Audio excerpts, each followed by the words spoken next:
Dalam hidupku, aku tidak bisa melupakanmu barang sesaat pun. Ku pendam cintaku sedemikian lama tanpa mampu menceritakannya kepada siapapun. Engkau memaklumkan cintamu ke seluruh dunia, sementara aku membakarnya di dalam hatiku. Sementara engkau membakar segala sesuatu yang ada di sekelilingmu. Kini aku harus menghabiskan hidupku dengan seseorang, padahal segenap jiwaku menjadi milik orang lain. Katakan padaku kekasih, mana di antara kita yang lebih dimabuk cinta? Oke. Ya, engkau atau aku. Ya. Tapi nanti ini ya bagian-bagian belakangnya menenteramkan Majnun. Surat ini dari aku, seorang perempuan yang terpenjara di rumahnya, seorang perempuan yang sepanjang hari hanya duduk-duduk sambil termenung di rumah. Untukmu wahai kekasihku, apa kabarmu sayang? Ya. Bagaimana hari-harimu? Dengan siapa engkau menjalani jam demi jam dalam hidupmu di lembah-lembah dan gunung-gunung itu? Aku kira engkau lebih bahagia daripada aku. Engkau bisa bebas pergi kemana saja, dengan siapa saja, dan bisa makan apa saja. Sedangkan aku, ketahuilah kekasihku, aku tak bisa berbuat apa-apa kecuali hanya menunggu hari demi hari tanpa jiwa, sambil terus mengingatmu dan merinduimu. Hatiku hampa. Duhai kekasih, jiwaku yang berhati bening, bagai mata air Khidir, mata air keabadian. Aku masih seperti dulu. Meski aku telah menikah, namun aku bersumpah, hatimu selalu ada di hatiku. Meski aku tidur satu rumah dengan suamiku, tapi ranjangku tak pernah mempertemukan kepalaku dan kepalanya.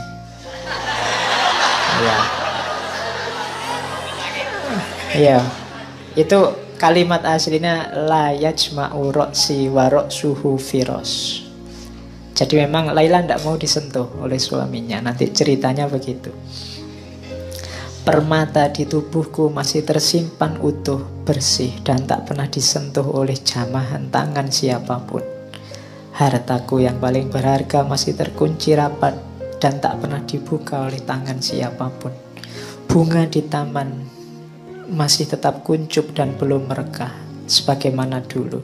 Wahai kekasih hatiku, kemarilah, tuangkan air keabadian Khidir itu. Jarak jauhku darimu tak akan lama lagi. Kita akan menyatu dalam keabadian. Ya, ini surat panjangnya Laila karena untuk menenteramkan Qais. Jadi kalau tidak begitu bisa stres terus. Ya. Tapi nanti terus Qais juga membalas suratnya. Cuma Qais ini senengnya luar biasa dapat suratnya Laila, sehingga dia yang biasanya bisa bikin syair panjang lebar sekarang tidak bisa ngomong apa-apa. Kalimatnya pendek sekali jawabannya. Nanti penghubungnya ini namanya Zaid. Ini surat dariku, aku yang gelisah dan gila. Untukmu, wahai engkau yang ada di lubuk jiwaku. Kini engkau adalah mahkota di kepala siapa dan kekayaan di tangan siapa. Aku hanyalah debu di lembahmu. Bila engkau menuangkan untukku air pertemuan, engkau menumbuhkan bunga dan menerbitkan musim semi. Namun bila aku memperolehmu dan tak lagi berpisah jauh darimu, bumi ini tak akan menumbuhkan apapun selain debu. Lihatlah, aku adalah tawanan yang terbelenggu. Jadi ini ketidakberdayaan seorang Qais. Ingin sekali ketemu Laila, tapi sekarang dia tidak percaya lagi dengan dirinya sendiri. Kalau aku bersama Laila, jadi apa Laila? Kalau aku tidak berpisah denganmu, bumi ini tak akan menumbuhkan apapun selain debu, karena aku sudah seperti ini sekarang. Tidak pantas lagi dengan dirimu. Jadi itu juga hiburannya Qais pada Laila, maka Laila tenang saja, tidak apa-apa. Jadi Itu peristiwa kiamatnya Kois ketika pernikahannya Laila. Ya nanti masih ada cerita, misalnya Kois ketemu, saya bilang tadi Noval. Noval ini ketua suku. Ketua suku yang ingin membela Kois. Dia ngerayu-ngerayu ayahnya Laila, tidak dikasih. Akhirnya sudahlah, perang saja. Jadi di Laila Majnun ada peristiwa peperangan antara kubunya Noval, Syekh Noval, dengan sukunya orang tuanya Laila. Sukunya orang tuanya Laila kalah. Cuma waktu perang ini Kois sebenarnya tidak ingin perang. Ketika perang Kois malah ada di pihaknya, ceritanya Laila, sukunya Laila. Iya, bingung ya memang. Jadi karena bagi Kois sukunya Laila, tadi kan di tanda-tanda semua yang berhubungan dengan Laila dia sayangi juga. Jadi Kois ini ceritanya ikut bantu mengobati yang sakit, yang luka, tapi dari kubu Laila. Itu yang membuat Noval bingung. Iya. Ya, terus begitu terakhir ayahnya jadi tawanan, katanya ayahnya, nyawaku, sukuku, putriku, ya karena aku kalah terserah mau kau apain aja. Permintaanku satu, kalau aku disuruh memberikan, menikahkan anakku dengan Kois, tidak. Ya, pokoknya itulah antagonisnya ada di situ. Jadi kalau Kois enggak, itu kehormatan suku kalau bagi ayahnya Laila. Jadi, mbok ini semua suku kamu jadikan budak, bahkan Laila kamu kawini sendiri, aku kamu bunuh nyawaku, iya, tapi anakku tidak akan kuizinkan dinikahi oleh Kois. Oke, itu di antara ceritanya begitu sampai nanti Laila menikah dan suaminya memang tidak boleh menyentuh Laila sama sekali, sampai saya tidak tahu yang meninggal duluan suaminya Laila. Tidak mungkin dia ngenes juga, tidak boleh menyentuh Laila. Karena sudah tua memang suaminya. Jadi sudah tua, kawin sama yang muda, tapi tidak boleh menyentuh. Akhirnya dia meninggal duluan. Tapi Laila ini setelah meninggalnya suaminya, kesehatannya turun drastis karena dia sudah memang habis-habisan memendam rindu. Kois juga sudah habis-habisan begitu. Kemudian dia sakit-sakitan, sakit parah. Dan nanti terakhir ada kalimat bagus, kalimatnya Laila pada ibunya, pesannya. Katanya Laila, ibu, lihatlah, cahaya wajahku telah memudar dan menjadi pucat pasi, tak lagi bercahaya.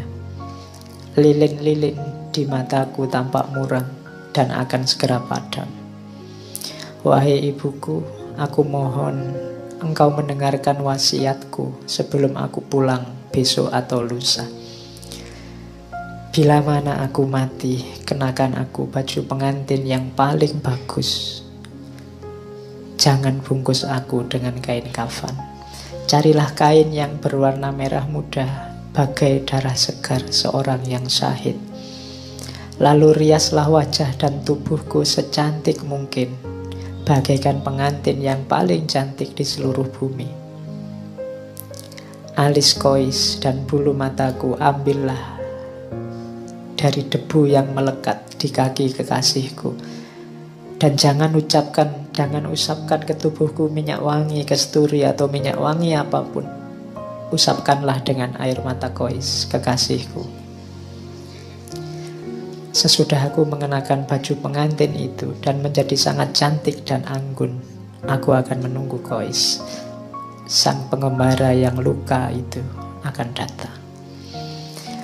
Terus, wahai ibu, katakan kepada pengembara yang selalu diliputi kesengsaraan itu, semua sudah selesai. Laila, sahabatnya dalam kesedihan itu, sekarang sudah tiada. Ia telah bebas dari belenggu duniawi. Hatinya hanya diberikan kepadamu dan dia mati untukmu. Cinta telah menyatu dalam kehidupan yang ia jalani. Cahaya cinta itu begitu murni sehingga tak ada kebahagiaan lain yang dia ketahui selain menyebut namamu. Tidak ada satupun yang bisa menghibur pikirannya yang selalu tertekan kecuali cintanya padamu. Dan dengan cinta itu jiwanya yang lembut telah pulang ke alam keabadian. Semua berkahnya hanya untukmu. Ini pesan terakhirnya Laila lewat ibunya. Kemudian Laila meninggal. Bisa dibayangkan bagaimana kondisinya Qais. Dia pingsan berhari-hari.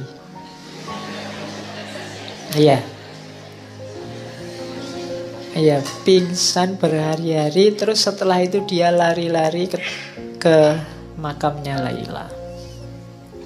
Dan setelah itu dia tidak kemana-mana lagi, hanya ada di makamnya Laila. Pekerjaannya tiap hari memeluk nisan dan makamnya Laila.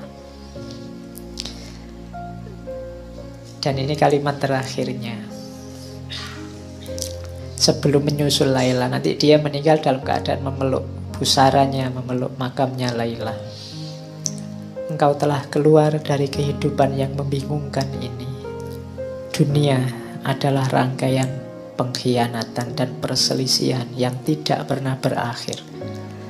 Dan aku berharap engkau dapat segera melepaskan belenggu di kakiku dan memuaskan dahagaku dengan minuman cinta yang memabukkan.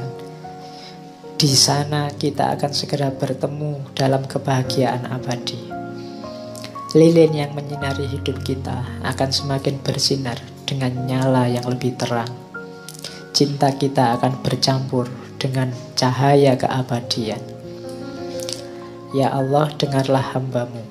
Dalam tatapan cinta, bebaskanlah dia dari segala penderitaan yang menimpanya selama ini. Atas nama-Mu, rengkuhlah dia dalam pelukan-Mu. Ya Allah, tunjukkanlah kasih sayang-Mu, tunjukkanlah kebesaran-Mu pada diriku ini. Pertemukanlah segera aku padanya. Tidak ada lagi yang dapat kupertahankan di dunia ini setelah jiwaku satu-satunya Engkau panggil. Setelah itu tidak ada. Jadi mereka berdua meninggal. Itu akhirnya Laila Majnun. Nanti cerita ini ada beberapa tambahan. Ada cerita juga seorang sufi. Kalau di akhir cerita itu Zaid tadi yang jadi penghubung itu bermimpi dua-duanya berbahagia di alam sana. Qais dan Laila sedang berbahagia dengan pakaian terindah, dengan keremajaannya lagi dan seterusnya. Tapi nanti ada seorang sufi yang bermimpi. Jadi sufi ini bermimpi bahwa di akhirat sana Allah menyapa Qais. Sapaannya pada Qais adalah, wahai Qais, mengapa engkau menyebut namaku dengan nama Laila waktu di dunia? Itu sebenarnya ingin menunjukkan bahwa sebenarnya ini kisah tentang cinta ilahiyah. Kisah tentang cinta kepada Tuhan yang sudah mendalam. Itu yang membuat para sufi mabuk Allah. Itu yang membuat yang ada di mulut para sufi itu ketika mengalami puncak rasa cinta itu hanya Allah. Oke.